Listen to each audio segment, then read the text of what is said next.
बाबा, लाडकी बहीण योजना ही पॉप्युलर झालेली आहे।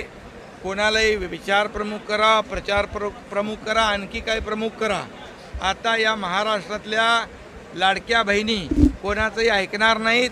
आणि जे महायुतीने 2 वर्षात आम्ही काम केलंय, फक्त लाडकी बहीण नाही, लाडका भाऊ पण आम्ही केला आहे। त्याचबरोबर लेक लाडकी लखपती योजना आम्ही केली आहे। मुख्यमंत्री अन्नपूर्णा योजना पण आम्ही केली आहे। एसटी मध्ये 50% सवलत देण्याची योजना पण आम्ही केली आहे। त्यामुळे या सगळ्या योजना ज्या आहेत या आमच्या बहिणींसाठी आहेत। मी बहिणींना एकच सांगतो, हे सावत्र भाऊ तुम्हाला हे पैसे मिळू नये म्हणून प्रयत्न करतायत, त्याच्यात खोडा घालतायत, त्यांना जोडा दाखवा। आणि दुसरं कोर्टात पण गेले होते, कोर्टाने पण त्यांना चपराक दिली, कोर्टाने पण त्यांची याचिका फेटाळून टाकली। आणि म्हणून लाडक्या बहिणींना आमच्या पैसे देण्याचा मार्ग मोकळा झाला। कालपासून 3-3 हजार त्यांच्या खात्यात जमा झाले।